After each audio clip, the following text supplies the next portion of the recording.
Still haven't been. So.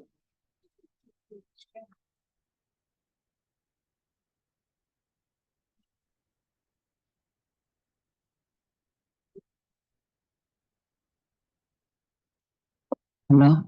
Yeah. We still have.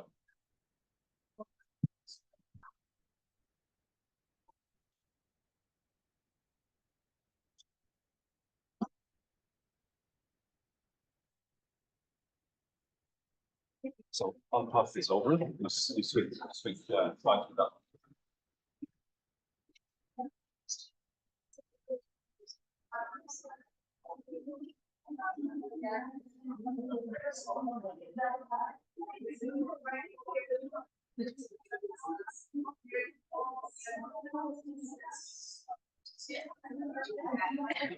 Oh.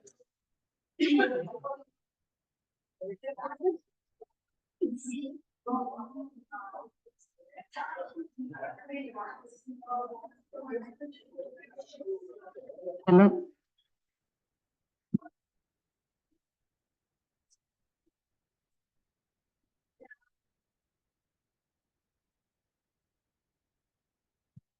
Hello, good morning. Let me invite you to please sit down so we can get started.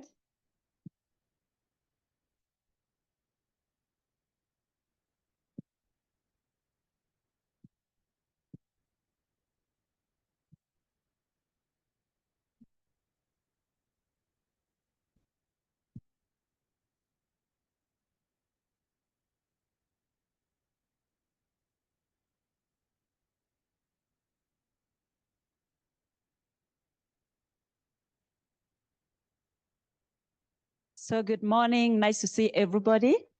This session is strategic dialogue on the Food Frontiers and Security Science Program of the CGIAR.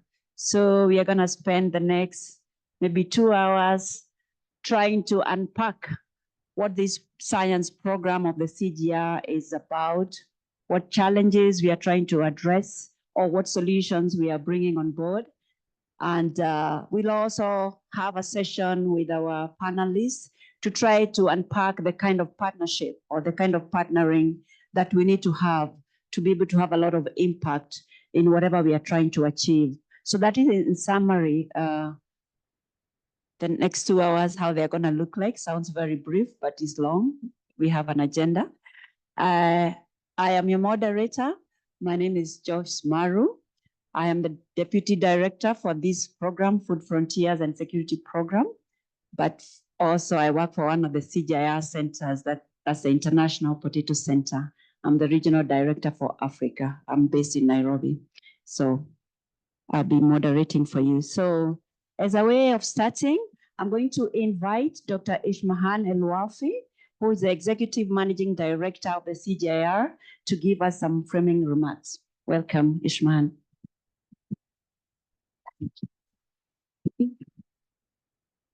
Thank you very much, Joyce. Good morning, colleague. For me, it's the first session I'm attending on the Science Week, so I think it's good to start with a program that not only it's innovative from our perspective, but also it's a new area where we want to work more as CGIAR. So good morning and welcome to the launch of the CGIAR Food Frontier and Security Program. I think really would agree with me that is a bold initiative to address some of the world's most urgent and complex food system challenges. So as we know around the world, millions of people, especially women, face immense vulnerability due to fragility, conflict, forced displacement, and rapid urbanization. These communities urgently need solutions today. Frontier systems are areas where food, land, and water insecurities converge most acutely. They are the places that most urgently needs new science, strong partnership, and urgent action to ensure food and nutrition security. The Food Frontiers and Security Program is then designed to expand CGIAR reach to those areas that are particularly vulnerable to shocks and crises. And the examples are conflict areas, rapidly growing cities, and island nations. In these areas, we are investing in prevention, in preparedness, and in recovery. The program works in four areas. It builds evidence, it's gonna create new technologies, and it's gonna train local communities. And in all of this, we are doing it in close partnership with local partners and based specifically on their reported needs. This is how we ensure that our work leads to real-world solutions and impact. It is rooted in local realities, and it aims at sustainable, long-lasting change. This is our goal. By 2030, the program aims to make Frontiers' food system more resilient by using science and innovation, giving local actors the tools and evidence they need, and helping policymakers create bold, data-driven policies and investments. We are already making a difference, so it's not starting. We are expanding it, and we want to really increase our presence and our impact in this area, but we have started for over a few years already. For example, in Accra, Dhaka, Lima, Manila, and Nairobi, and island states like Solomon Island and Timor-Leste, we have the Frontier programs is already co-developing locally relevant innovation and supporting indigenous food systems. In fragile and conflict-affected settings such as Sudan, Nigeria, Somalia, Yemen, Ethiopia, Mali, and Mozambique, the program applies science and innovation to address challenges like poverty, forced displacement, land degradation, climate shocks, supply chain disruption, and weak governance. And our partners on the ground are key to our success. We work with WFP, UNCHR, and World Vision to address urgent needs in humanitarian setting. We work with city governments, the Milan Urban Food Policy Pact, FAO, and others to reshape the future of food and sustainability in urban systems. And we work with national agencies and the Pacific community to strengthen food system and preserve traditional agriculture practices in island communities. The Food Frontiers and Security Program also include a forward-looking Future Systems Lab, a space for exploring new tools, scenario planning, and frontier innovation. I'm therefore very proud to introduce the Food Frontier and Security Program and the dynamic community leading it. Colleagues from across CGIAR and our partners have spent about a year to develop it. They have gone into a number of consultations, a number of really brainstorming and powerful discussion to come with the program. So we are taking this moment to launch it, but also to invite everybody to join us, because unless we're partners and we complement each other, we're going to stay in the small increment that we have been doing for years. And I think the urgency requires much more than that. We require really to get together very, very strongly together and make impact very quickly in the next, before 2030, hopefully. So over to you, Joyce, and thank you very much for your attention. Thank you very much, Ismahan, even for launching this science program officially and giving us the go-ahead to get to work more urgently, because time is of essence. So let me then invite the interim director of this science program, Dr. Hampus Eriksson, to tell us the vision of what we have to do in the next very few years to have some impact on the ground. Welcome. Thank you. And thank you everyone for joining this session. I know there are a lot of parallel sessions running at the same time, and we're very grateful for your participation and that you've chosen to join ours. As the director of the program, I'm given the privilege to provide the overview of it and our technical content.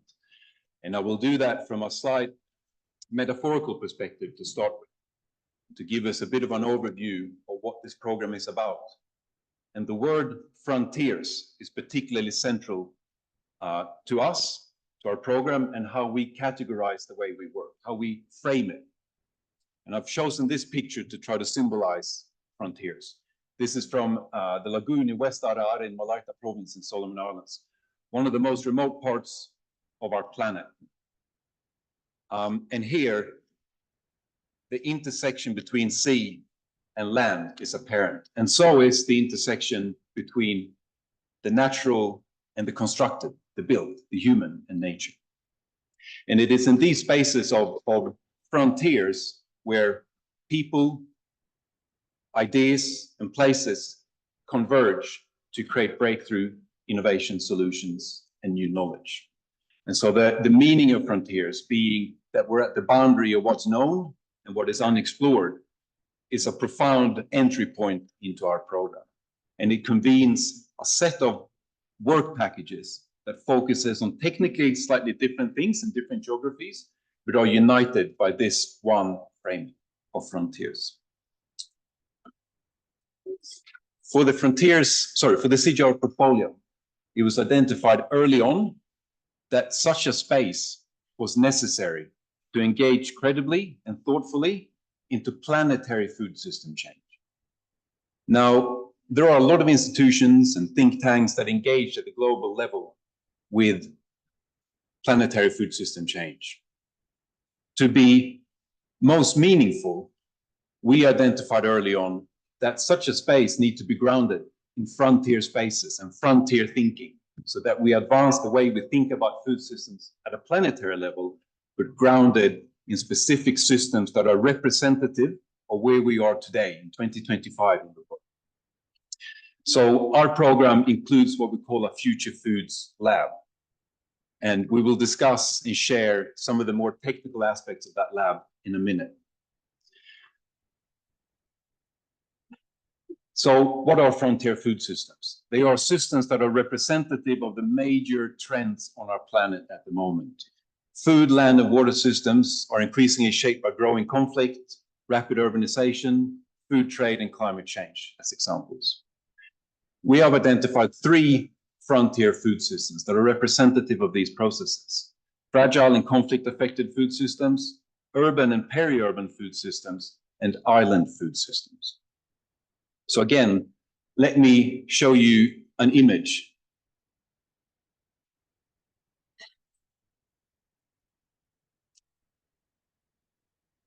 Thank you.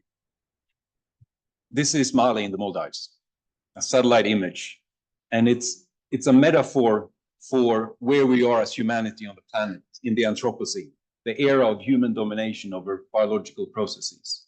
And it somehow shows that humanity is pushing at the boundaries of what the planet is providing for free. But this image also shows an urban food system. It's a system that contains drivers, people that profoundly influence outcomes as measured by non-communicable disease, food security, and fragility. It's also an island. It's an island and a city at once. And that metaphorical convergence is crucially important because it offers us opportunities to share innovations between systems. A lot of the innovations designed for cities are highly applicable for islands. We call these tethered worlds. They are worlds that rely on a lifeline of outside production. If you look at this image, it's very difficult to imagine where food can be produced. These places are highly space and resource constrained. And if we overlay a picture from a refugee camp in Jordan, the similarity in space is striking. This space too has characteristics shared with islands and cities. And this is crucially important.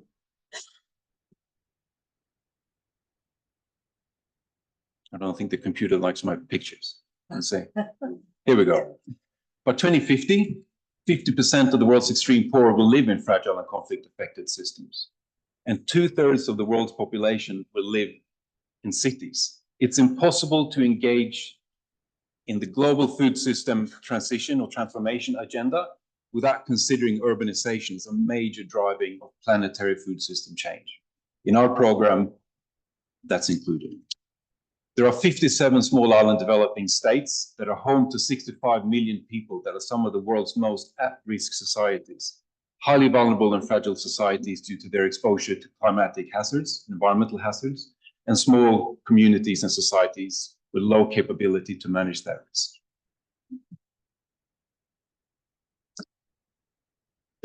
This program, and I think it's worth mentioning, is the only component of the CGIAR portfolio, and for the first time in CGIAR's history, with a specific and deliberate research engagement framework for work at islands and the Pacific. The Pacific has not been part of the CGIAR portfolio in a deliberate way in the past.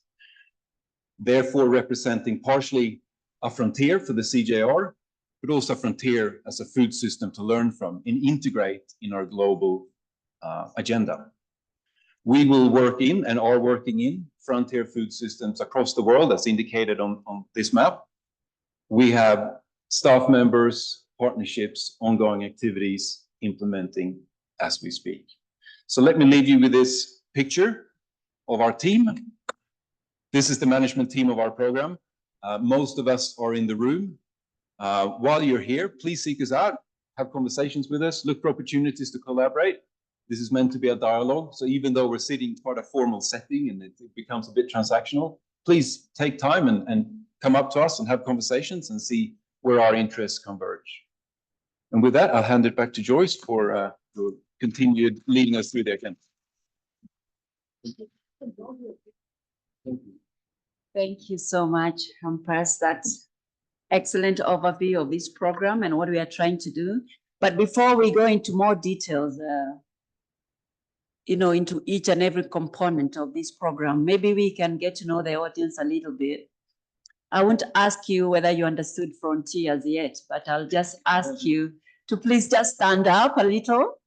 If you can stand up, if you have space, and then we can try to have like a nice breakout, get to know. Or maybe not all of you are supposed to stand, Sorry, please stay seated. Just sit down, it's okay. It's all right, it's all right. It's going well, it's going well. I'll just checking. So you only stand up if you had coffee this morning. Oh, so almost everybody. We'll all end up standing. Okay, stand up if, or keep standing, stay standing. You have ever forgotten someone's name right after being introduced.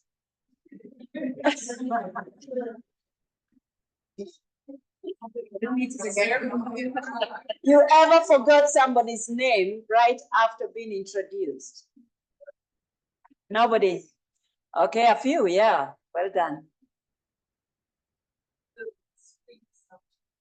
Yeah? So stand up then if you understood what Frontiers program is trying to do. Okay, let's all sit down then. Let's all sit down. Let's all sit down and then give you more information to understand that then. So I have my colleagues here who will do like a form of speed dating, 2 minutes to really go into some depth about some of these elements of the Frontiers program, starting with Jose here. Please take it away. You can introduce yourself. Yeah. Thank you, Joyce. My name is Jose Kamanda.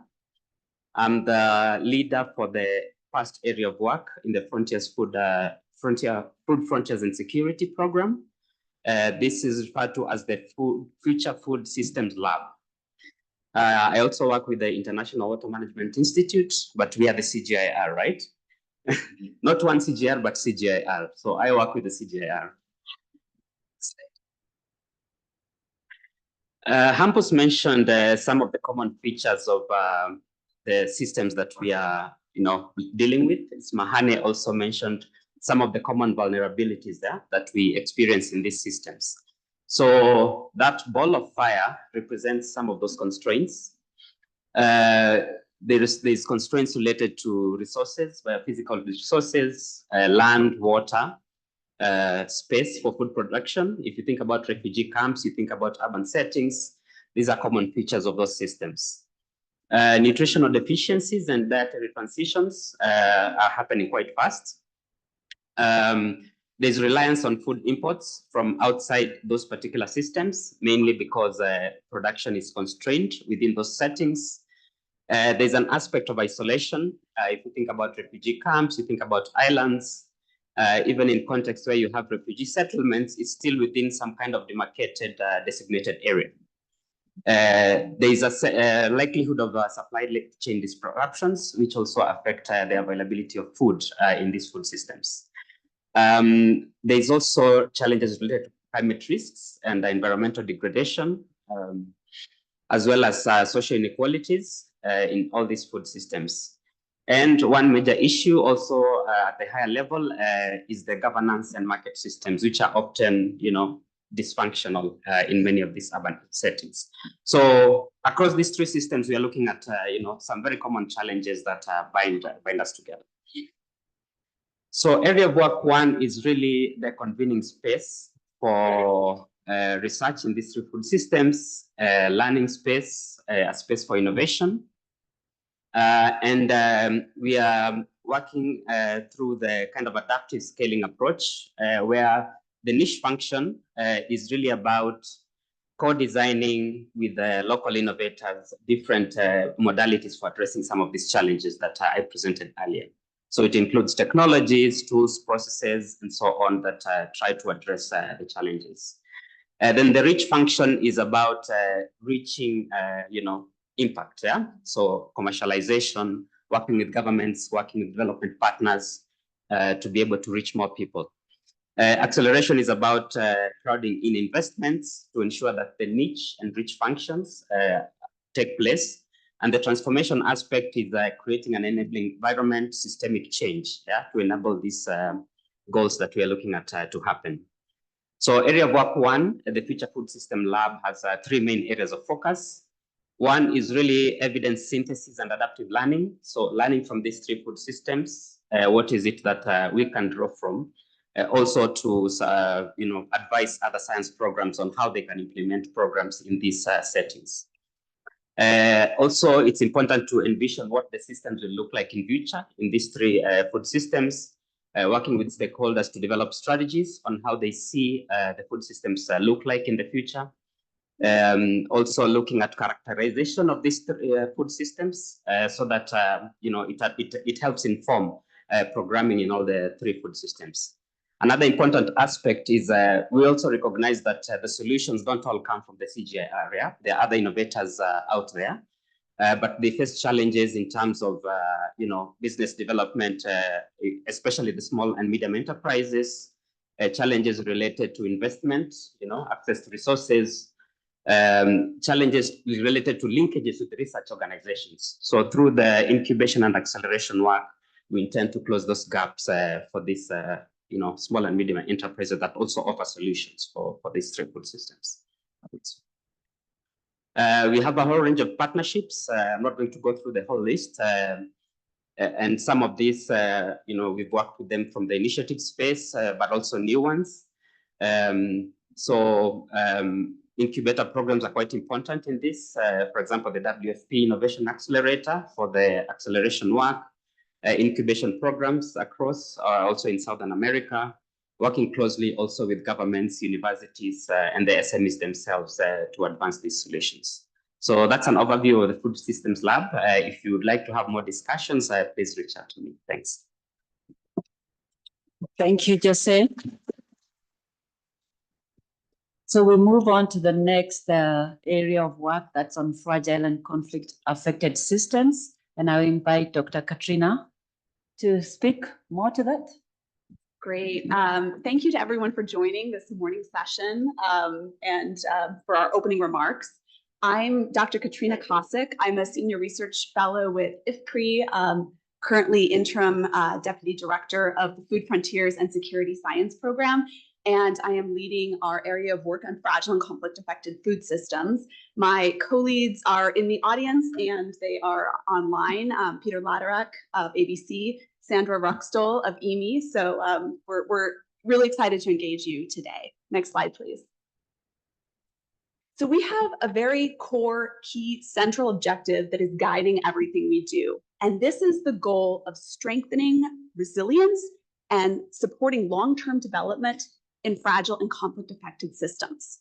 And we do so by providing tools, evidence, and guidance while prioritizing inclusivity, environmental sustainability, and also the vital contributions of women and youth. There's an important inclusion angle in the work we do. And my colleague Jose has outlined all of the challenges we are facing in these settings, and I think Campus has showed this beautifully in photos, but we see in this major opportunities. Opportunities in fragile and conflict-affected food systems include the ability to co-design sustainable livelihood solutions and ensure that we find long-term durable solutions to conflict and displacement settings.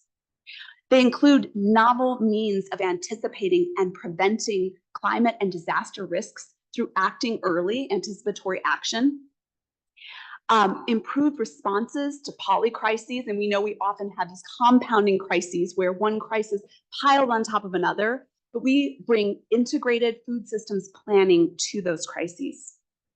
Enabling inclusive and sustainable recovery strategies so that after a conflict or crisis has subsided, there is an incredible attention to restoring livelihoods, market economies, and ensuring that there is a good trajectory for recovery. And finally, finding ways to align these necessary emergency responses with long-term development efforts and peace-building efforts. This is what we call bridging the humanitarian development peace nexus, and we take this very seriously. There are co-benefits of peace and development that one can have in responding to emergencies. Next slide, please. So we are organized across 5 main themes, and these themes span the phases of crises and conflict. We want CGIAR to be operating in every one of these phases. And the first is, of course, preventing and anticipating crises and conflict. What can we do in the way of disaster risk reduction and anticipatory action for FCA food systems in order to prevent crises from occurring in the first place? Second, responses. We want to improve the effectiveness of humanitarian responses in order to benefit individuals as well as communities that are affected by crises and conflict. Next, recovery is essential. And we are looking at what is the programming and what are the interventions that give options for stabilizing and recovering and building long-term resilience in fragile systems. I mentioned earlier, bridging the humanitarian development peace nexus, and this spans all of the phases of crisis and conflict that we address. This is essential to our goals, as is our 5th theme, which is learning and capacity sharing. We're working with a network of partners whom I will share in a moment, but it is really important to have those critical knowledge exchanges for us and to ensure that our research agenda is entirely driven by demand on the ground for partners working in FCA food systems. Next slide, please. So in the way of partnerships, we have a huge network, and I have not exhaustively listed them here, but we have a huge network of national and local government partners, as well as local and global NGO and humanitarian and development agency partnerships. And these are central to what we are doing. We have been working with the World Food Program, for example, and we co-designed a portfolio of 29 research projects spanning 13 countries that were intimately tapped into the needs articulated by country offices, regional bureaus, as well as headquarters of World Food Program. And we delivered a series of research on this that's on a single interactive website we designed, so you can deep dive into the various topics on which we've supported WFP. This was funded by the Norwegian government. We're very excited about this partnership, but this is just one of the ways in which we're engaging. We've been working with UNHCR to identify climate and conflict hotspots and to understand how to better address the types of climate and compounding crisis emergencies that are coming forth. And a huge number, our national and local government partnerships are essential. We're working with a wide variety of ministries. As you can see, we're going beyond working only with ministries of agriculture to looking at the flood commissions in countries, to looking at humanitarian affairs ministries in governments. So we are really trying to ensure that we're engaging with the right ministries to deal with these unique sets of challenges that do not allow CGIAR science as usual. They involve this specialized science we have in this area of work. Thank you so much.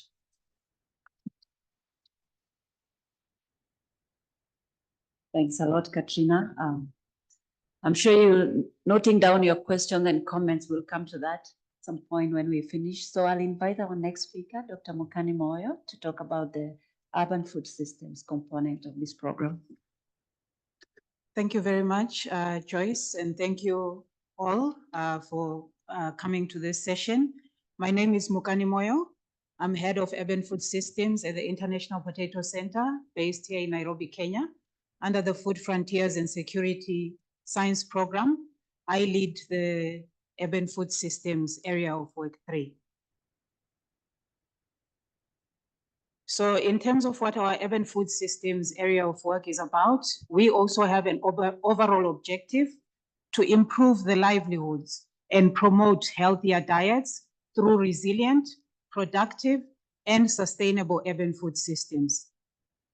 Similar to what my colleagues have already presented, we have some very common challenges that are facing the different food systems. However, we also do identify opportunities for us to contribute towards impact at scale in these urban food systems. The first one is in terms of optimizing the value chains for fresh produce from urban and peri-urban areas. That is in terms of increasing efficiency, looking at safe production of produce in urban areas, and also production of highly nutritious products. We also see an opportunity in terms of contributing to the contributing to the organic waste recycling due to the high supply of organic waste that we see in urban areas. We also see an opportunity in terms of contributing towards generating quality nutritious foods in urban settings through value addition and other technologies and innovations that we'll highlight later on. There are also opportunities in terms of generating quality work, opportunities for young women and men and youth who make up the bulk of urban dwellers. So in terms of the different areas where we work, we have 5 thematic areas that we focus on. The first one is on safe food production. How can urban residents produce safer and more nutritious food under climate change? Urban areas are characterized by constrained spaces, limited space, and constrained resources as well. So this is one of our main themes that we focus on. Our second theme is on circular bioeconomy. What are the best ways that we can enhance organic waste recycling and safe wastewater reuse for local food production? More than 80% of food that is consumed in urban areas is sourced outside the boundaries of these urban areas due to poor supply chain disruptions and also to poor market efficiencies. There is quite a high rate of food loss and waste. How can this organic waste that is coming from the food that is lost or wasted be converted into organic waste and recycled so that it can be reused in urban systems? And then the third theme that we work on is on the informal food markets. What innovations can most effectively create quality work opportunities for young women and men within these urban settings to enable them to deliver safe and healthy foods in urban systems? There are high rates of unemployment that we see in urban cities.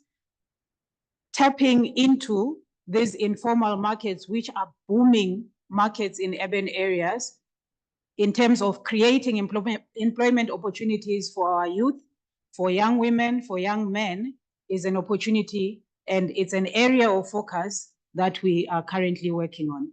And then the fourth thematic is on healthy diets. What are some of the consumer behavioral and food environment constraints that need to be addressed in order to improve the diet quality in urban contexts? Our urban environments are flooded with overprocessed foods that are high in sugar, high in salt.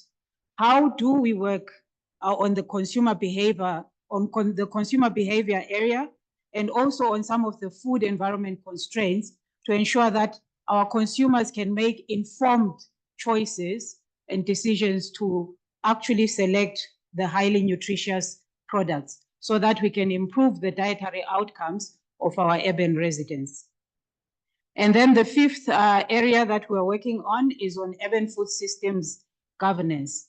How do we create resilient urban food systems that promote access to healthy food and sustainable livelihoods, working with the decision makers in the urban areas to inform and influence policy, be it in urban planning, urban infrastructure, and any other institutional arrangements that shape our urban food systems. We, of course, achieve all this through partnerships. Our partners are key to our success, as the other panelists have already said. Our partners, we work very closely with our partners to co-design and co-create solutions that address the different challenges that are faced in urban food systems. Our partners are also key in developing, disseminating evidence within our stakeholders and to the communities where we work. They are important and play a key role also in implementing the innovations and interventions on the ground, and also in terms of scaling these innovations. So the list, again, it is not exhaustive. This is just a few of the partners that we work with. We work with CG partners coming from the initiative space and now into the different science programs. We work with local governments and municipalities in the different cities where we scale our innovations and interventions. For example, Nairobi City County, we have a representative who will be on the panel today to speak more about the work that we have been doing with them here in Nairobi. We work with this Kuzon City Government, Dakar North City Corporation, Pachacamac District Government, this is in Lima. We also work very closely with NGOs, civil society organizations, academic, research, and global partners around the world. For more information on details on the urban food systems area of work, please reach out to me and colleagues from the science program. Thank you. Thank you so much, Dr. Mkani. That was really good. So I come back to Compress to talk about the one and only that's never been included, the island food systems. Yeah. Thank you. Yes, it's me again. Hello.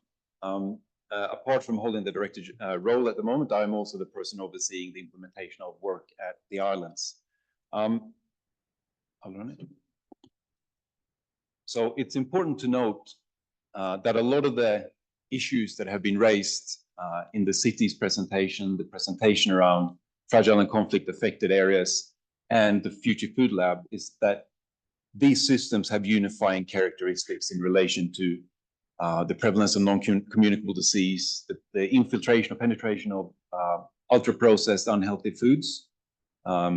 Islands and island nations in the Pacific top a lot of those rankings. 9 of the top 10 countries in the world for overweight and obesity are Pacific Island countries. In the past 15 to 20 years, the prevalence of ischemic heart disease, type 2 diabetes, and stroke have doubled. A non-communicable disease, diet-related non-communicable disease, is the leading cause of death. So there are shared characteristics that differ perhaps in severity, but our proposition is that many of the solutions are the same between our systems. I think that's important to note. But islands are also ocean-dominated states. In other parts of the world, there is a promotion of consuming additional aquatic foods to tackle many of the dietary challenges that communities face. In fact, in the Pacific Islands, that's unlikely to do a lot to make improvements. We have to find other sources of innovation and improvement to tackle them.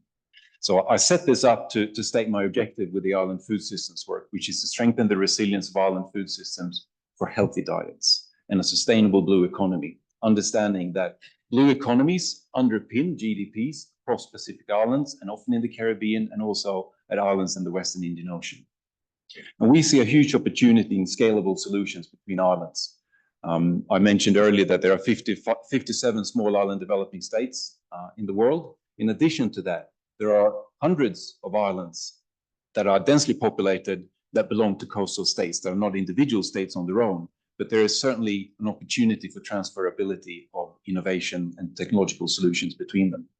As there are many solutions from urban spaces, we kind of mentioned biocircular production systems, for example, tailored for cities, but highly applicable to equally resource-constrained islands. So with that, we work across 6 thematic areas that, again, are not necessarily unique to islands, but are implemented in ways that are attuned to islands. Sustainable and resilient productions of food production, which span spaces of ocean, coastal spaces, and terrestrial systems. We work a lot with community-based resource management, which is the regionally adopted strategy for sustainable development in the Pacific. And that's important to note. In many other parts of the world, community-based resource management is seen as an alternative to more state-led initiatives, but here it's the opposite. And through that mechanism of community empowerment and engagement, looking for community-led development, there are immense opportunities for sustainability, but also for innovation in food production practices.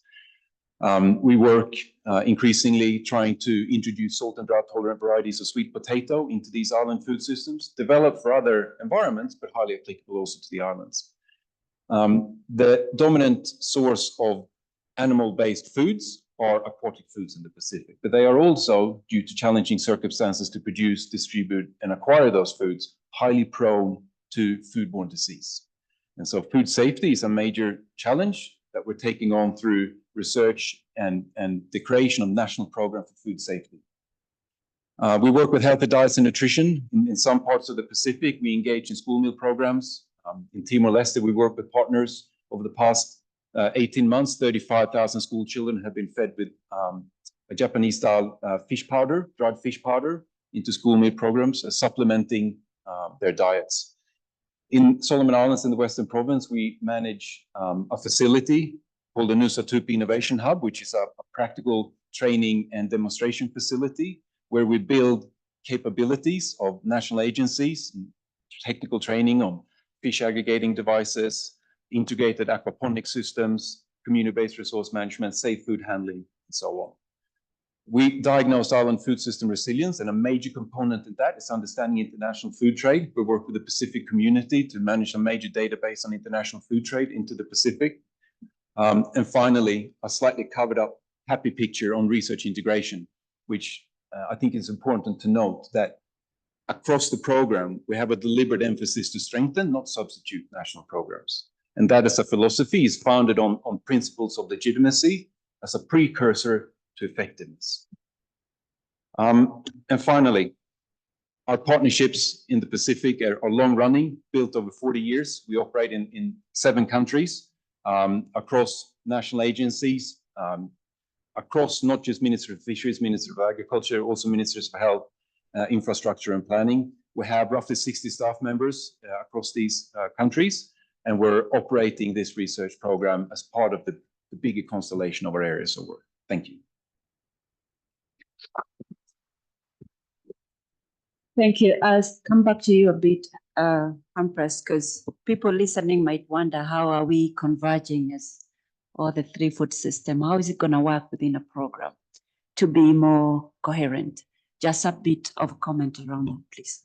Yeah, it's a good comment, and it's something that, you know, we don't camouflage that we are a new program, and we're finding our points of interaction and where the opportunities are for learning across fragile and conflict-affected food systems. And I mentioned some specific examples about technologies delivered and developed specifically for the purpose of working in urban food systems, are also highly applicable into islands and fragile conflict-affected food systems. So I think it's important to note that we have these framings because they give us opportunity to better understand the systems and the context where we're implementing, but it also gives us a unifying framework to share across these systems. And I think that's really the heartbeat of our program.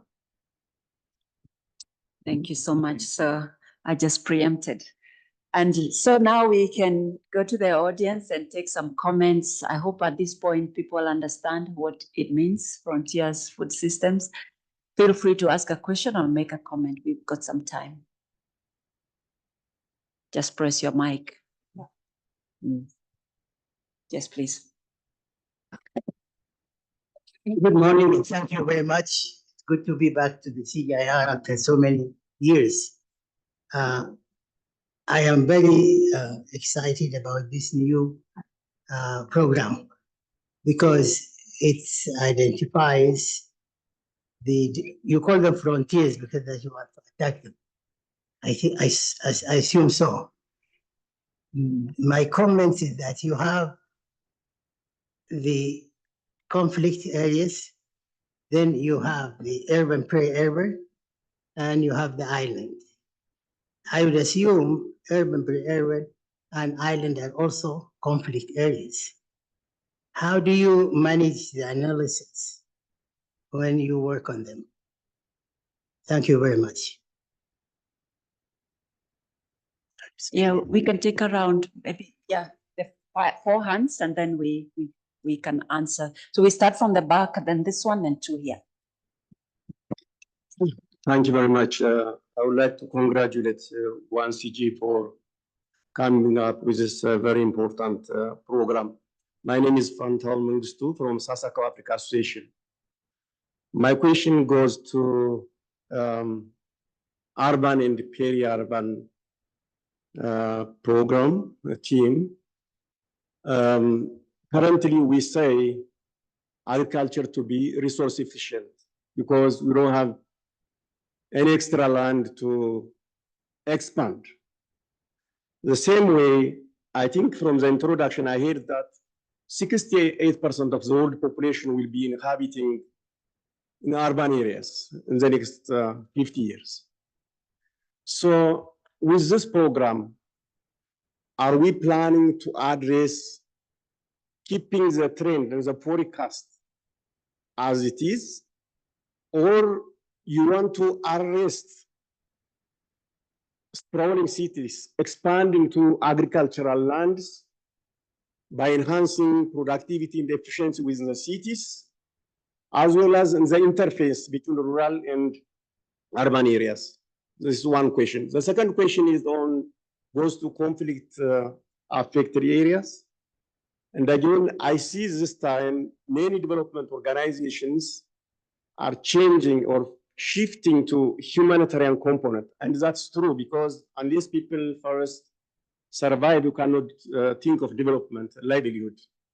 So what would the CG program looks like, especially on response, on humanitarian or social security aspect of the displaced or conflict affected areas? Thank you very much. Thank you. There's one over here. Yes, you can go ahead.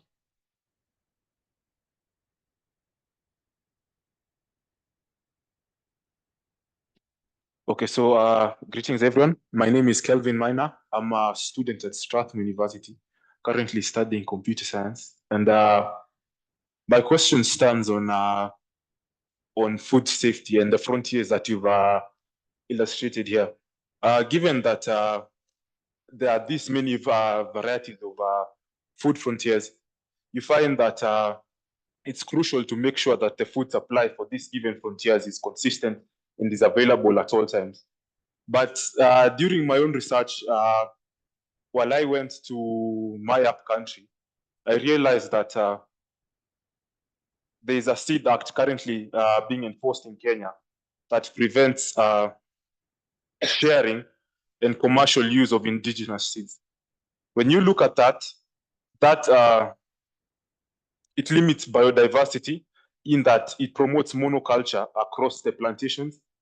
It also does, it reduces the food supply for those critical and endangered people in far areas who can't afford to buy those given seeds that are approved for use. And also when you look at it, charities such as the Bill and Melinda Gates Foundation bought 500 shares in Monsanto, one of the largest seed producing companies for commercial use in the world. When you look at that, Monsanto, Syngenta, and Bayer, they hold a large percentage of seeds that are produced within the world, of seeds that are produced for commercial use within the world. And I do believe that for them for a charitable company, for a charitable organization to go and buy seeds in a commercial organization, to buy shares in a commercial organization, I do believe that there's an ulterior motive in that. And that endangers people, typically people who are based in the global south. So I'd wish to perhaps receive a comment or a heads up on what CGIAR is perhaps doing to try and reduce that in the future, particularly for people based in the global south. Thank you so much. Thank you. I'll take two more from here, and then we might have another round if the time allows. Thank you, Joyce and team, for the great presentation. My question, comment goes to the island Erickson. Just wanted to, I mean, it's exciting that we are bringing the islands into the mainstream research. And we find most of the time they're cut off from like mainstream many things. And so you find that they sort of find or devise ways to exist within their environment. And therefore, indigenous knowledge becomes a key component of their lifestyle. What plans do you have to integrate indigenous knowledge? I mean, thinking about, for example, the Bimini Islands, back down there, they sort of survive on their own. The Zanzibar Islands, they have their spices in their lifestyle. How do you intend to integrate indigenous knowledge into research? Thank you. Oh, sorry, my name is Esther Omosa. I work for the International Livestock Research Institute. I'm a human nutritionist.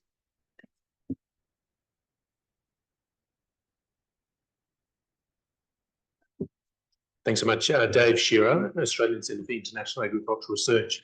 Firstly, congratulations. I think you've done an extraordinarily good job in terms of constructing a very complex program, and I'm looking forward to witnessing it unfold.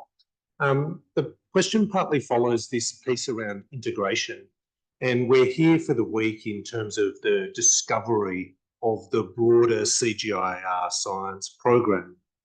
And in my mind, it was reasonably clear in terms of the integration at the area of work level, and I got an insight in terms of the integration across the program level.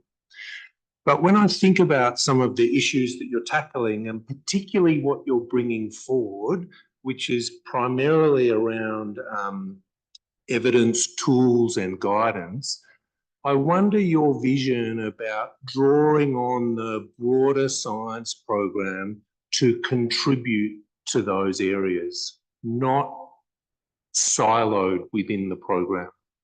Thank you. Thank you for those questions. So the first question, Katrina, I hope you don't mind me passing that to you in terms of urban, peri-urban, there's also conflict, fragility. How does that work? How will we address that, please? Yeah, I think that appreciate this question. I think that the question is sort of how we manage these analyses that are spanning these different frontier food systems. And I really like the way Hampus queued this up to say that these are not isolated, they overlap substantially. And we are looking at them through this lens. So if we look at, for example, legacy initiative, fragility, conflict, and migration initiative fed into this program. Migration is an issue that is inherently linking rural and urban areas. We know urban centers are housing a lot of internally displaced peoples. And so we understand that you must look to urban systems to understand how to address fragility and conflict and often forced displacement to which they give genesis. So these topics are very, very linked. Within looking at fragile systems, we, for example, we've had some work looking at Papua New Guinea, which is both a fragile setting, it's an island setting, and so these are topics where we come together in specific geographies. So how are we working together? Well, in coming together, beyond sort of conceptualizing these systems as linked and sharing many common features, we're also seeing that it's going to be critically important to come together on topics of common interest to us and on geographies of common interest. So we're already doing a very detailed spanning of where are the areas, and I'll turn over maybe to my colleague Josie to talk about how the food system lab will be central into sort of this synthesis work and thinking about how these food systems overlap, where are we working together on the same topics, and how can we bring these strands of work together for broader and bigger messaging. Maybe you want to say a little bit about the lab, the surge capacity we have in it, Josie? Yeah. So part of the work, you know, of course, there's a lot of focus on the humanitarian side of things. And without mentioning, you know, there are certain changes, of course, in the global donor landscape. But humanitarian and, you know, immediate support to people remains a critical thing. So we are also, you know, adaptable. And part of what we are looking at is developing a surge capacity so that we are more responsive than previously. Yeah? If there are certain requests for data or for some kind of analysis, so we have a team of experts within the Future Food System Lab who could respond to particular issues related to the humanitarian settings. So if I can add on. Thank you for that. So we'll go to the question on resource efficiency in the urban and peri-urban. And Mukani, please also feel free, Danny and Pepina in the room, if you want them to chip in, right? Yeah. Thank you very much for that question. So in terms of what are the strategies that we use to respond or address to the challenges in terms of the limited resources in urban systems. So we address this, or we approach this in two different ways. So in terms of the limited space in urban areas, we have innovations and interventions that look at technologies that enable us to effectively produce safe and nutritious foods in these limited spaces. This includes, for example, the rooftop gardens, the hydroponics, aquaponics, self-watering geobags. So these will enable us to produce safe food and also in an environmentally friendly way. So these are two aspects that we look at. We also have the other aspect in terms of working with the decision makers, which comes in on the aspect of governance. How do we work with the policy makers to ensure that food production, efficient food production, safe food production in these limited and constrained environments is actually incorporated in urban planning and also in terms of infrastructure, urban infrastructure, when we look at market infrastructure and linking the producers of fresh produce with the markets. In that, this is looking at the supply chain, which will then reduce food loss and waste. So these are the two different ways in which we look at it, from safe, nutritious production in the limited spaces, and also from the aspect of working with the decision makers on governance. Thank you.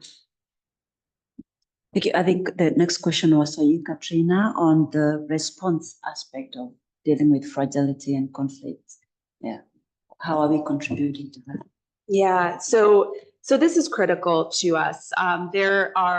When food security is extreme, finding solutions and ones that respect the context and the challenges inherent in those contexts, and that do not look at all fragile and conflict affected contexts as being the same. There's articulated differences in the institutional environment and the quality of land and other characteristics that make responses need to be individualized. And so for us, trying to kind of work with our partners and understand what can we learn about what programming and what interventions are working. Why are they working and for whom are they working? And for us, getting back to another question sort of about kind of inclusion angle here and working with other science programs, it's essential to us to work with other science programs. This is baked into what we're doing. So if I can give just one example here, we are working with the Jessie Accelerator, our gender accelerator colleagues, and we are working in areas that are heavily affected by farmer-herder conflicts in Nigeria.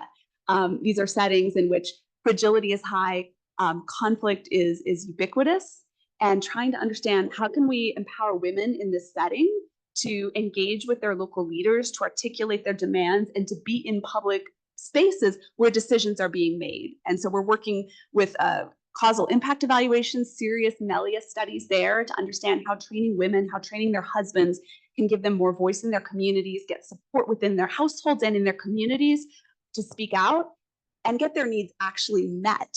Get them to drive the public goods that are produced in their community, and to have a say on how aid is allocated. And so this is really, a way we're working with this science program. Many other examples can come to mind, including with the policies program, where we're discussing a lot of issues, including on youth and youth livelihoods and engagement, and how the policy environment can support those and should not hinder them.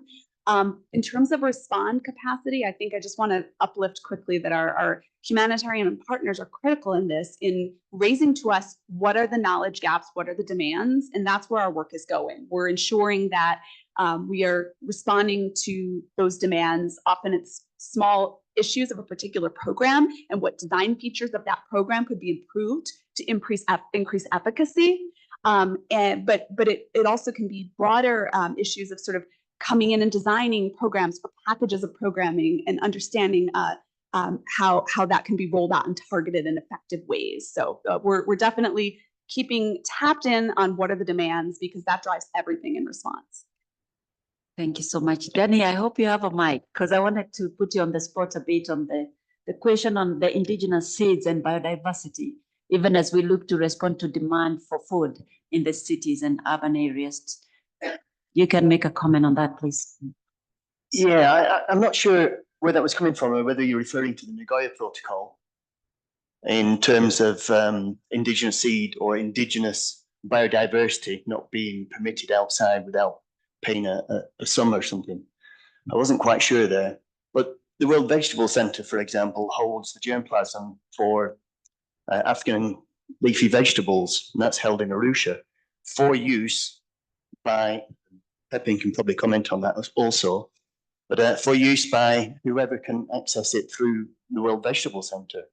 And within the urban agricultural, the urban area of work, we're looking at which leafy vegetables, indigenous leafy vegetables from germplasm collections, are most suitable for urban centers, growing on rooftops, growing in small gardens, in hydroponic systems, and using that. So I'm not quite sure. I did hear the question, but I'm not sure exactly where you're coming from.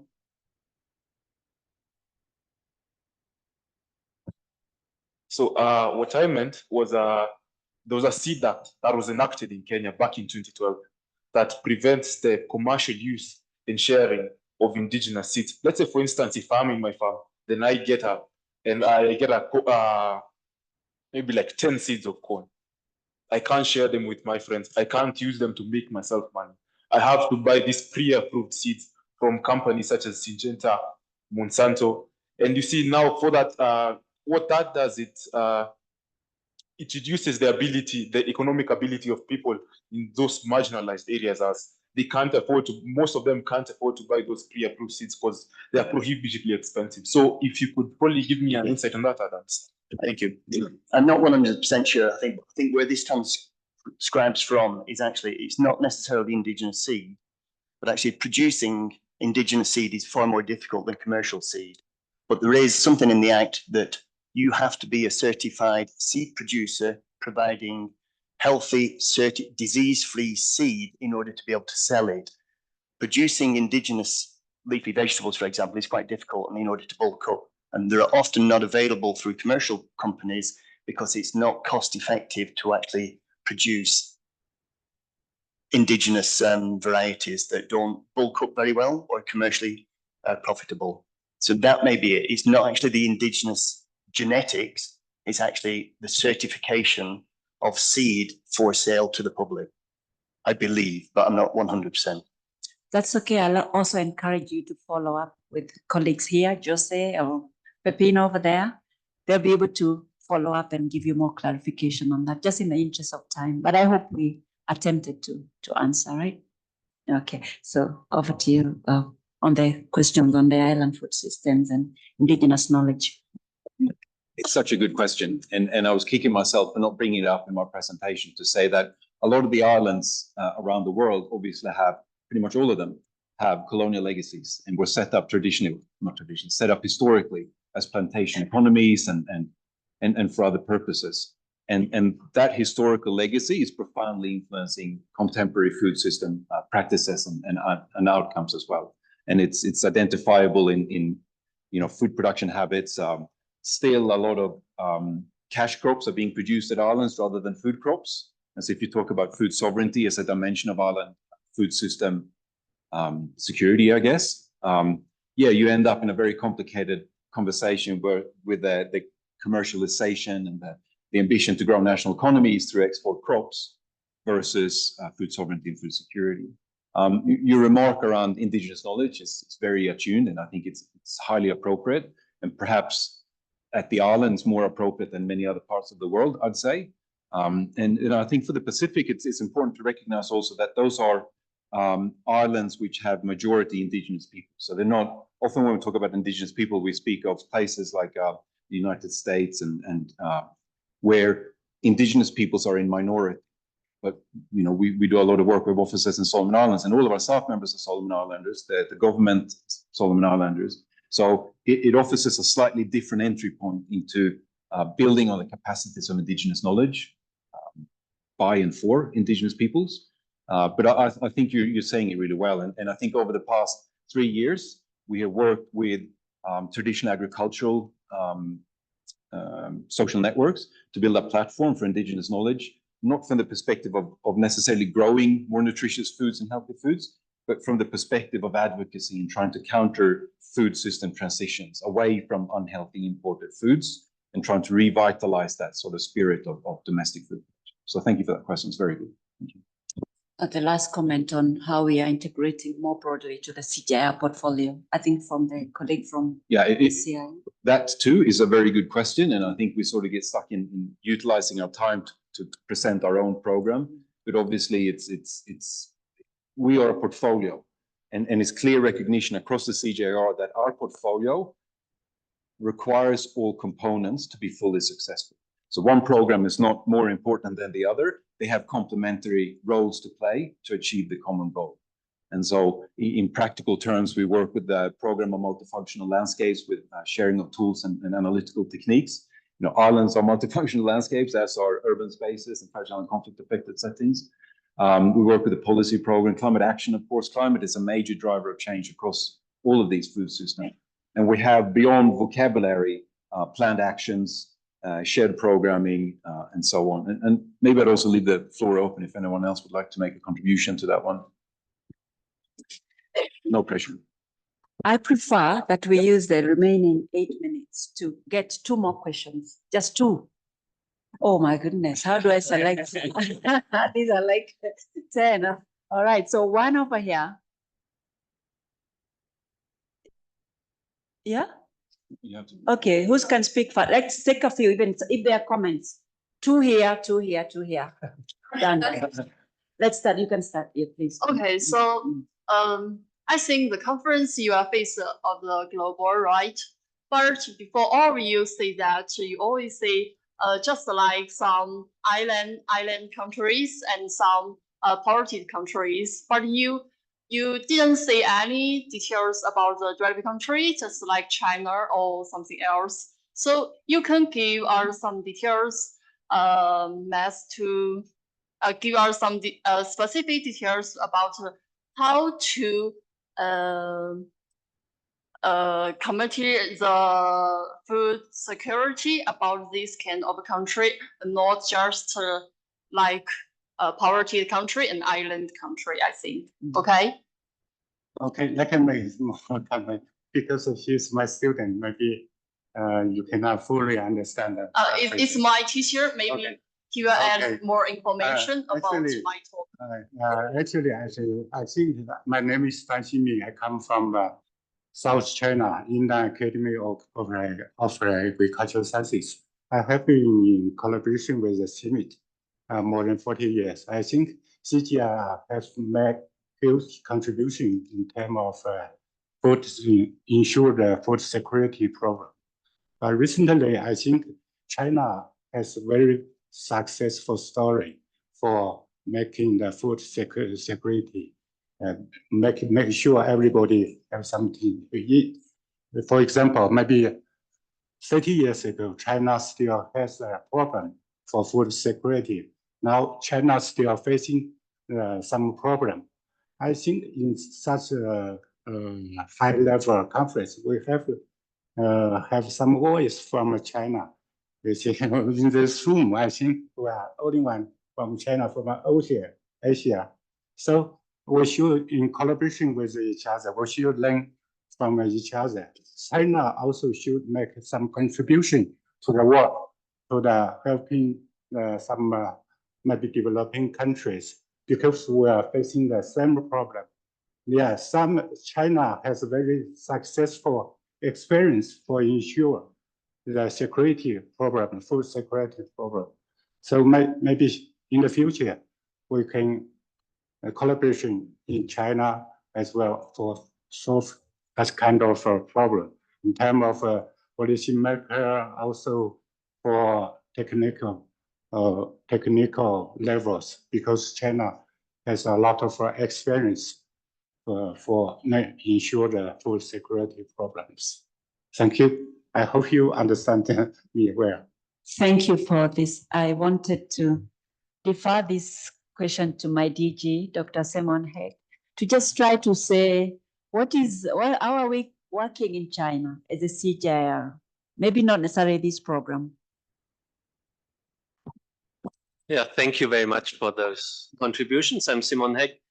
And it's indeed the case, right, that China and other countries in Asia, as well as in Latin America, whereas the CGIAR have been active for many years, but recently where the national programs have become very strong, and now the relationship has shifted. But we do appreciate the importance of innovation and science in those systems. In China, very specifically, the CGIAR is actually stepping up our engagement. Right, we now have in dialogue with the Chinese Academy of Agricultural Sciences. We are planning to launch a more consolidated, more comprehensive presence of the CGIAR. Several of our centers, including those represented on this panel, have been working in China for over 40 years, and with great success and with great benefits, I think, for Chinese farmers, and it's a real credit to the quality of research by the Chinese partners. We're also interested in linking that to other regions, right, within Asia Pacific, as well as with Africa. And I think in future, we will see more of that. Looking at the regional level for balancing areas of innovation and growth with areas of great need, insecurity, is very important, right? We can have regional and sub-regional approaches to that. That also extends then to Africa itself, right? Whereas in East Africa, for example, we have both areas of great surplus, intensification and growth in agriculture, as well as areas of great need and shortfalls, right? So we do want to embrace, as the CGIAR, these regional capacities, strengthen regional linkages for science and science delivery, and then linking that to those other types of interventions that this program in particular is emphasizing around humanitarian assistance on the one hand, around very capital intensive investments in, let's say, peri-urban food production on the other hand, right? So much appreciated, colleagues from China. Thank you. Thank you so much. I think what I didn't mention was these people who are sitting here are just a representation, but we have so many people who are helping. So thank you so much, Dr. Simon, on that. So I have only 2 minutes. So what do I do with these 2 minutes? Maybe I go to the farthest person at the back because they have to speak out loud, just because they're at the back. I think it's the lady. Oh, yes. Just one more question, and then we can follow up after this. Yes, please stand. Or is it a gentleman? Yes. Go ahead, please. Yeah. Thank you so much for the opportunity. My name is David Oitito. I recently completed my studies. My question was, in all the streams, how can we involve the youth, especially in the innovation sector? Because youth, they have a lot of ideas, a lot of things that they can do once, like we support you guys support us. And so I wanted to speak on their behalf on how we can be involved in such project. I had something to do with incubation programs. How can we like join these things to help the program to reach its mandate and the vision that you have? Yes, thank you. Thank you. I'm glad I chose you. I think it was a good selection. So how are we working with the youth, or how are we planning to engage them more? Yeah. So the incubation and the acceleration work focuses very strongly on the youth. Like I said, we don't have all the solutions from the CGIAR. There are lots of innovations out there that could address the challenges that we experience in these food systems. So the idea for that is, choosing innovation themes that are quite critical in addressing those challenges, and then looking out for innovators or entrepreneurs that have solutions, that address those challenges. And then they are taken through a process of, on one hand, business development support, investment readiness support, but on the other hand, the thematic areas are also linked to with the competence in the CGIAR area. So if it's a water-related issue, technical assistance from International Water Management Institute scientists, and all the same to other CG centers. So linking also with the CG centers with the youth. So that's one key area. Yeah. If I could say one small thing, I want to say that from the Fragile and Conflict Affected Food Systems team, we consider youth as being central to peace building. If we do not harness youth to build peace, we will not be successful. And so I think that engaging youth in productive livelihoods, but also actively in peace building is really essential. Thanks. Thank you so much. So I would like you to appreciate my team here from the front. And then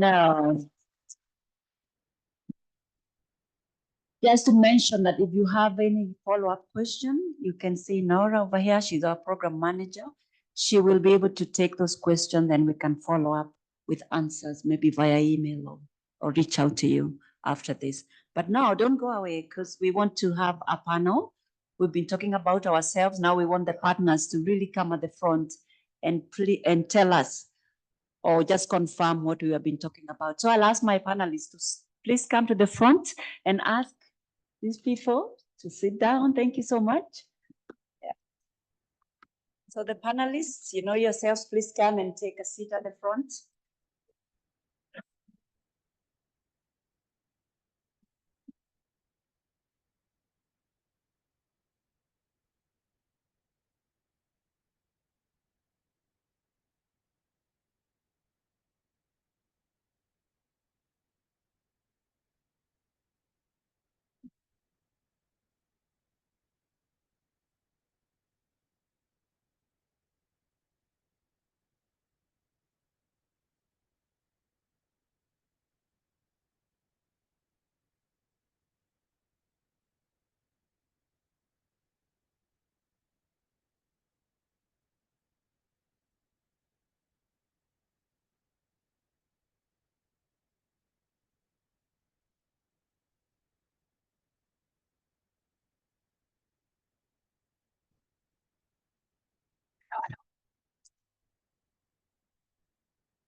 So thank you.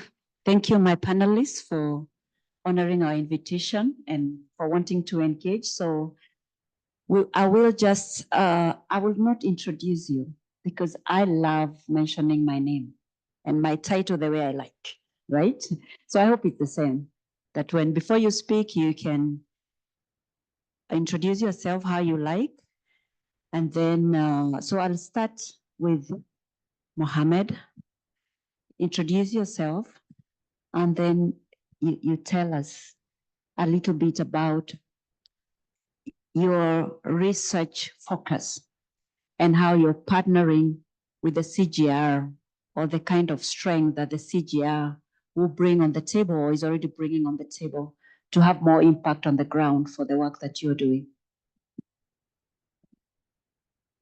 Thank you. Good morning, colleagues.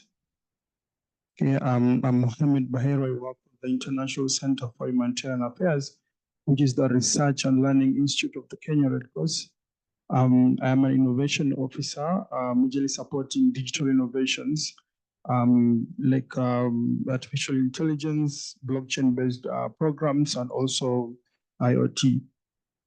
The main mandate of our department as innovation within the Kenya Red Cross is to pilot innovative digital solutions and try to co-design sustainable solutions with the community. Jumping straight to your question about we have been engaged with the CGIAR.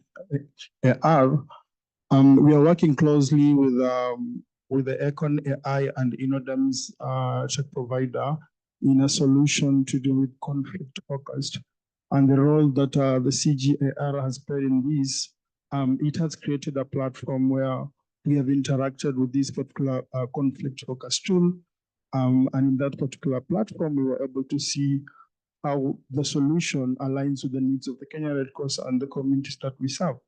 And also, secondly, I would say the CGIAR had developed a platform where we could be able to interact with other stakeholders, and also the CGIAR has also tried to develop this particular tool in terms of impact readiness and scalability. So you are working on the conflict-focused innovation with the CGIAR. And what exactly does the CGIAR bring on the table? And what else can we do going forward? Is this for national? Is it for local communities? What is the specific role of the CGIAR as a science innovation?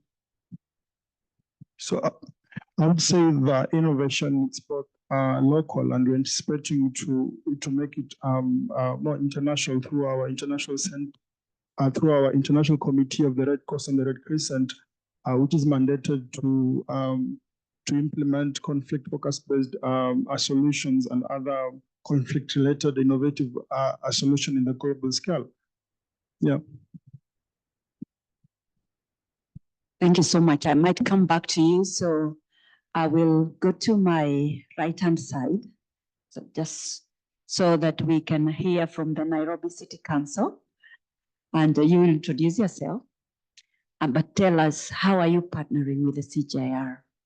What are they bringing on your board? What is the kind of approach you have to address the urban food systems? And what's the solution that's coming from the CGIAR? Thank you so much. My name is Gladwell Cheriot, the County Chief Officer for Agriculture, Food and Natural Resources in Nairobi. Thank you so much for the invitation. I'm glad that CGIAR have invited us for this panel. This is an organization that we are partnering with in terms of food system. As a county, we have not formalized yet the partnership, but we are intending to really bring them closer to our county so that we can be able to get them to take us on terms of new technologies, how we can do urban farming using the modern technologies. We also would want to partner with them in terms of policies, because as we talk right now, we don't have adequate policies that is helping our people to really do the urban farming, food processing as it may be required.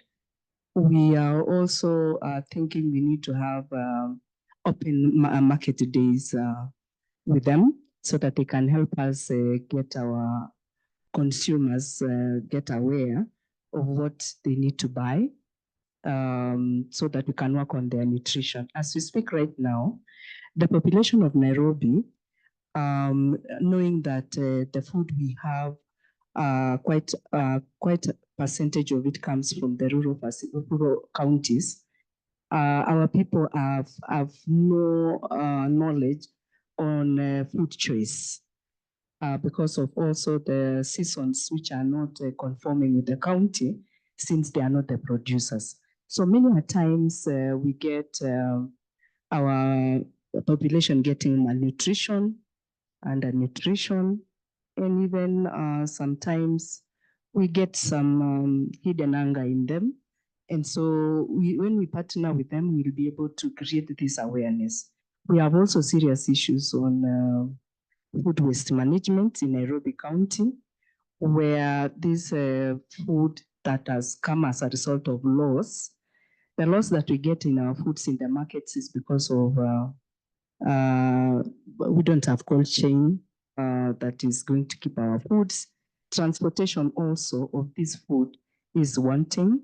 And so by the time it is coming from, for example, Kiambu, Nakuru to Nairobi, most of the food could be damaged or partially damaged. The vendors would be buying this food before they are selling, or quite a number is destroyed, or they take too many days before they sell, they get expired, and they have to throw it. This waste in Nairobi County has contributed a lot to the environmental hazards that we are seeing right now.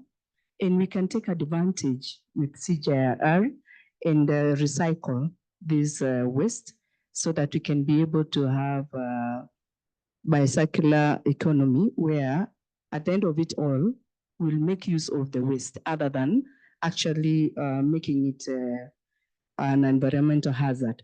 So we have so much that is in store that we would want CGIAR to partner with us. But we have other partners who do work together. It's not to mention a few. We have a partner that could be here called GAIN. We have GAIN with us. We have also Cascade. We have many other partners we work with, but we still are very far in terms of food systems management in Nairobi. And we really take this opportunity to welcome the partner or to formalize our partnership with CGIAR so that Nairobi County can really experience what other cities which have developed could be enjoying in terms of food systems. C40 cities also has partnered with us, and we have one market already that is enjoying refrigeration of their food so that they are not losing now all of what they are storing. So we can continue discussing much, but I'm grateful that at least this day has come as a science week, and we'll be able to get closer to each other to realize food systems in Nairobi. Thank you, Glad. Which market did you say is already functional? City Park Market. Yes. Excellent. So I'll come back to you a bit more because you said you have many partners, so we need to understand how we can partner better. So the World Food Program, you'll introduce yourself. I'm not mentioning your name, but I have a question. The World Food Program is known in the humanitarian sector. They are the leaders. So one would ask, what is CGIAR doing, trying to talk about conflicts and humanitarian response? So my question to you is, how do we come into the picture to build resilience and food and nutrition security in some of these fragile environments? Thank you. Thank you, Joyce. My name is Pedro Mortara. I'm the Deputy Head of Climate and Resilience for the Regional Bureau for Eastern Africa, which covers for us the area from Sudan to Burundi. I'm going to respond from my experience with WFP across quite a few operations, mostly here in Africa. But I think there's still a demand and some gaps in research and evidence that could surely be covered in the future in partnership with CGIAR. Personally, what I don't think I have seen enough of is around the actual behaviors of food systems in fragile contexts, how they are affected by shocks, be them man-made or climate-induced shocks, and how they evolve in the aftermath of these shocks. The understanding, the broad understanding is that, of course, food systems, they become very volatile in these situations. They might have a lot of supply or demand shocks for some of the key value chains within a certain food systems. They are likely to have nodes of the value chains in some of these key areas that will be controlled by few or one player, which can of course lead to a lot of variations within the system. You're going to have logistics constraints. You're going to have displacement of consumers and producers. There's so many factors affecting the food systems in the aftermath of a shock that grasping how that volatility comes into play is complex for actors operating in such a high pressure and demanding situation.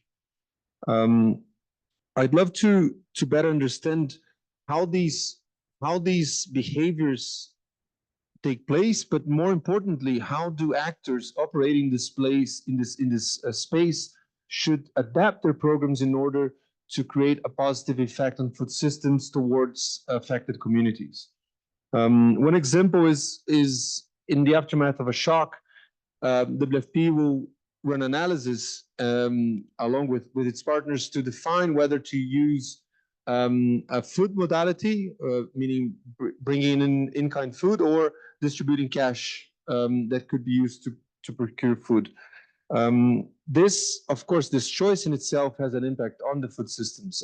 In one case, you might be covering a gap of supply with food. In the other case, you might be generating multiplier effects throughout communities. Now, what is this choice? How could this choice contribute positively also to the broader food systems? When we implement anticipatory actions before a disaster hits, meaning we have forecast that says there will be a climate shock as well as prearranged finance, and we act before the disaster hits, how does that change? How does that affect the food system? Or when you have, for example, also a macro insurance program with African risk capacity to ensure the government, to support the government in either local or national to be insured and respond at the onset of the shock, how does that might affect the food system? So all of these are critical aspects on that are defined by actors operating in the humanitarian development space that affect the food system, and especially within this nexus that was mentioned before, the humanitarian development peace nexus, and the interaction between these activities, the shock and the food systems, for me is an area that I would love to see more work on and more evidence on. Thank you. And I hope that we've already integrated some of those research questions that you highlight. But I wanted to hear from you whether you have a specific example of what has worked, because we've been doing this for the last at least 4 or 5 years, partnering with World Food Program. Do you have an example that you can highlight of what has worked that maybe can also be documented for cross-learning? Thanks. Yes, there's actually 2 experiences that I'd like to share quickly. So the first one was a study conducted by IFPRI, International Potato Center, that you probably heard of yourself, with the general support of the Norwegian government in Uganda on integrating orange flash sweet potatoes into refugee settlements. The idea of this initiative is, of course, to improve nutrition, food security, but also self-reliance and livelihoods of affected communities. And through this, these outcomes were expected through inserting good and sustainable agricultural practices, trainings on the production of orange flash sweet potatoes, reducing post-harvest loss, and improving value addition. The main findings of this study were that basically there's a lot of opportunity there. There's a lot of space for that to be done at scale. But it also mapped some interesting aspects that need to be addressed, and some of them were already touched on today around the seed production, around the timing of planting, around also the training of farmers to increase the quality and scale of their production. Now, this study specifically helped influence WFP's strategy towards self-reliance in Uganda that was launched and already is being implemented in some of the settlements. It's achieving good scale under the broad leadership of the Office of the Prime Minister, as is very important in that context. So I think this is a good example of a very practical change of behavior of the actor operating in that environment based on evidence. And the second one that I wanted to mention is around local and regional food procurement. So WFP launched a policy for local and regional food procurement in a few years back, and the pilot phase had a few countries globally that would start implementing these new contract modalities. 3 of them are in this region: Sudan, Ethiopia, and Uganda. And the Regional Bureau for Eastern Africa last year, beginning of last year or the year before, commissioned an evaluation of this pilot to define what worked, what didn't work, and what could be improved for the next phase. And this evaluation showed, amongst many other things, 2 important points. The first one being that the smallholder farmers, if they are to supply to WFP, they have to be supported by additional programs that would help them to arrive at surplus, which would allow them to benefit from this increased demand for better livelihoods. And the second one is that the different contracting modalities that WFP is putting forward should be done in a continuum approach. So moving from direct procurement towards indirect procurement. And this evaluation really helped shape a strategy that was launched even last week for the region around how to scale up the local procurement to different contexts that were not in the pilot phase, as well as increase the quality of those that are already being piloted. And to mention that there is an ongoing research in Uganda with IFPRI that is looking at a very specific aspect of local procurement in Uganda that we hope will also feed into the specific implementation plan that will be designed for Uganda by our Uganda country office. And this is the idea of how research needs to complement itself and support the actors in having very clear evidence that would allow them to have programs that would lead to better outcomes for communities we work with. Excellent. I like those examples. Brings it home a bit more, right? So, you know why I had to let you go last? Because you came from farthest, so I wanted you to relax a little. I hope now you have relaxed. You can introduce yourself. I know your name, but I won't say it. I want to understand a bit more about your research project.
bilateral research, or I hope I'm not that, all right. Our model of operation is, bilateral research programs, but also we look at co-investment models with other research and development partners and leverage off and harness some of the expertise they bring. So talking about our our multidisciplinary approaches, this is where CGIAR comes in, because we invest in this multilateral research global operations. So one example I can give is partnering with CGIAR and into the global public assets. We have seen incredible benefits that spill over not only to Australia, but to also our country partners. And we are, on the forefront to see an ongoing partnership with CGIAR that addresses the country priorities of our partners. The other thing, just really quickly, is some of the investments we've had in different international agricultural centers, like in the breeding programs and all. For a good example, wheat, some of these varieties are being bred with climatic conditions that are akin to Australia. And some of that the parent material is used to inform, breeding within Australia. So that's just a few examples that I can bring top of my head. Thank you. Thank you. Excellent. So I have a few minutes to go around the panelists again, and just two things, because we have been talking about the programs, our vision, and how we are organized and what we want to do. I want you to just give us, as a partner, one recommendation to be able to have more impact. We don't have a lot of time. It's until 2030. And if you're in Africa, a country like Kenya that relies on rain-fed irrigation, we're talking of just about short of 8 seasons. So we don't have a lot of time. What would be the one recommendation you'd give to this program with your understanding of our focus? And then 2, how can we partner better? Just very briefly. We can start from the end. Sure. I think my main recommendation is that we focus on results for affected communities. And so research shouldn't be an end in itself. It should be the production of evidence of what works and what doesn't, so that actors who are working with communities, be them a city government, be them an international organization, be them Red Cross and Red Crescent societies, they can deliver better programs that are more impactful. And for that, we need to partner both on the evidence generation as well as on the implementation of these recommendations, because the problem is very complicated. It requires all of us to join forces. Thank you so much. Maybe let me just be specific for Nairobi County, City County, is that if we can partner on food systems, which is specifically food safety, that is our major issue in Nairobi County, where the food we consume, we cannot actually know its fitness in terms of production, where it was produced, the chemicals which are being used. And so for this food safety to be realized, we want to work on something called food traceability, so that we can be able to know at the end of the time, if we get that our vegetables or leafy vegetables that we are consuming has heavy metals, can we trace it back to where it was produced, so that maybe we can help the farmers produce food using safe soil, safe water, and the right chemicals. I think, so if we partner this way, we can get a research on the same and be able to assure the consumers of Nairobi County of the food they are taking, because the question all the day has been, how safe is the food we are taking as the public in Nairobi City? Thank you. Thank you. So it's not enough, it's not there if it's not safe. Thank you. I think for us, one of the area of work here really aligns with what our outcomes are. And it is all about responding to the Pacific priorities, especially with the need to address issues of non-communicable diseases and while they grapple with impacts of climate change. So it's looking towards providing sustainable food production in times of, climate issues. So in short, to be climate resilient. One other thing, Joyce, that I need to say is just for long-term sustainability, I am really pleased to see that there's a lot of talk here about, working with the national partners, co-creating and co-designing, which is really fantastic and spot on. But I would just like to invite CGIAR to see how it can go beyond co-designing and co-creating and sort of like exploring innovatively to go towards co-implementation.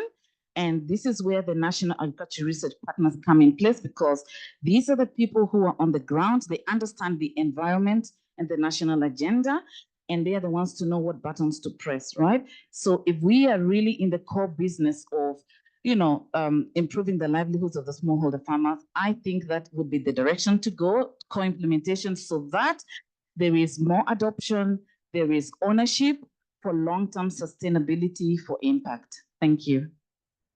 Thank you. I think on my end, I think CGIAR needs to strengthen or to continue its multi-stakeholder collaboration. And when we talk about multi-stakeholder collaboration here, it needs to engage diverse set of institutions like academia, research, government, NGOs, and also the community. Because even we have a lot of indigenous knowledge from the community that when it's pegged to our research, we'll have a very good outcomes. And also, when we talk about the government, we really need to understand what are the government priorities and try to see how we align with them. Because by the end of the day, like even with the Red Cross, we work closely with the government and try to see how their needs are met through our programs.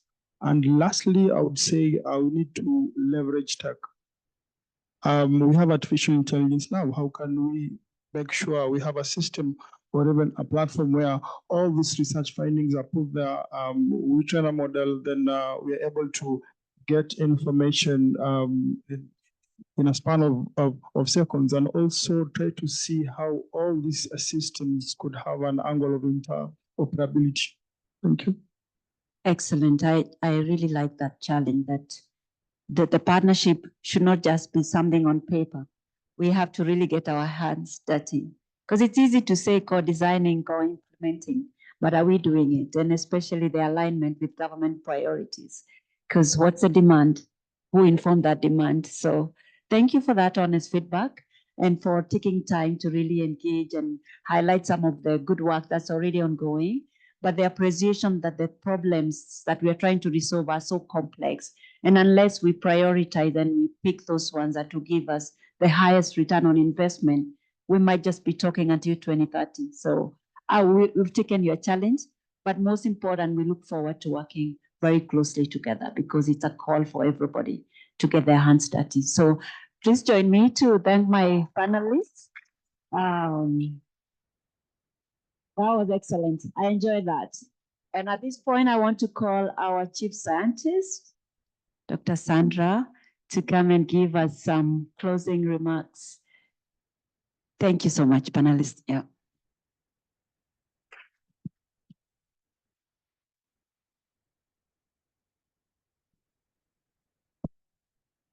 I'm still here. You wanna? Yes, I'm still here. I'll get closer to you here.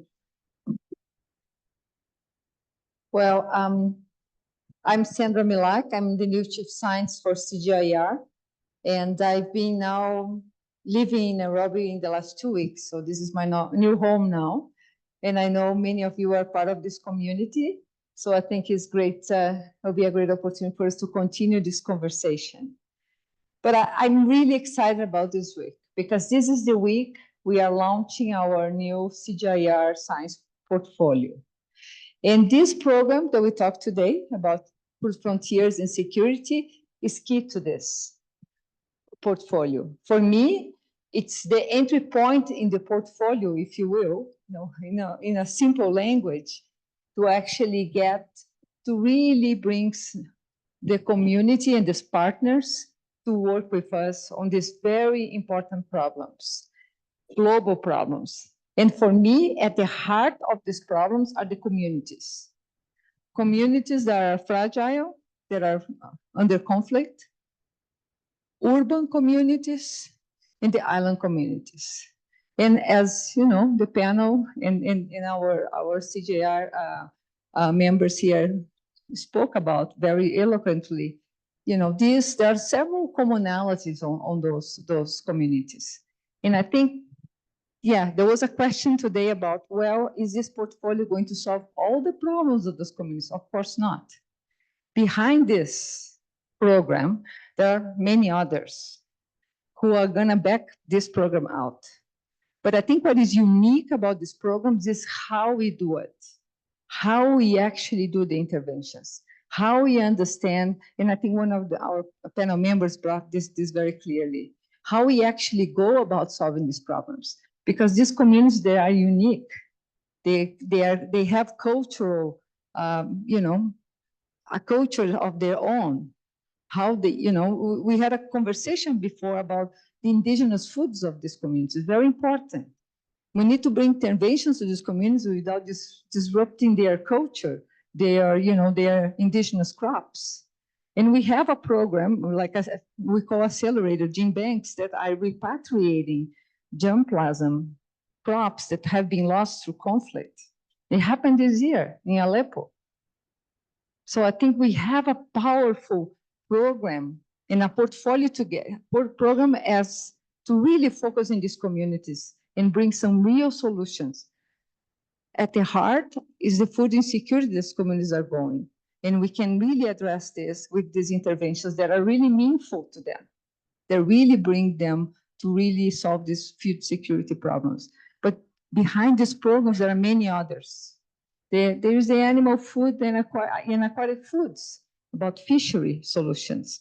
We have Breeding for Tomorrow, where we talk about today, sweet potatoes, roots and tubers are there, and many others. We have gene banks to repatriate germplasm that have been lost to conflict and others.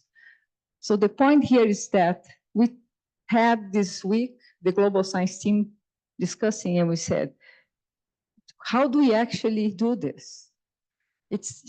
Our ambition is so big. We have so many problems that we want to help to solve. But there is no way, there is no enough money to solve all these problems. And we said, of course, we need to continue attracting money. We have funders here. Hope you pledge with us to continue this journey. But we also need partners. Partners who can come to the table, who can help us, who bring innovations, who bring knowledge of these communities to help us to solve it. The challenge is enormous, but I think we are up to it.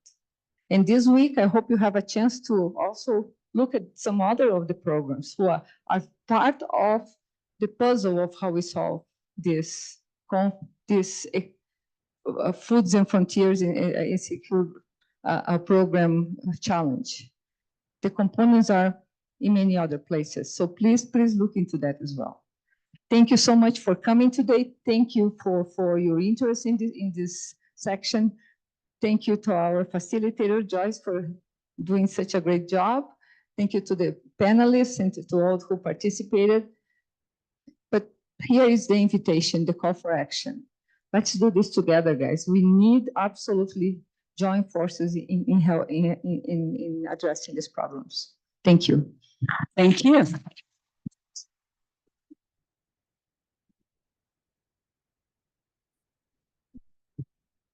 There's no more. Thank you so much. See you. Enjoy your lunch.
What's your name?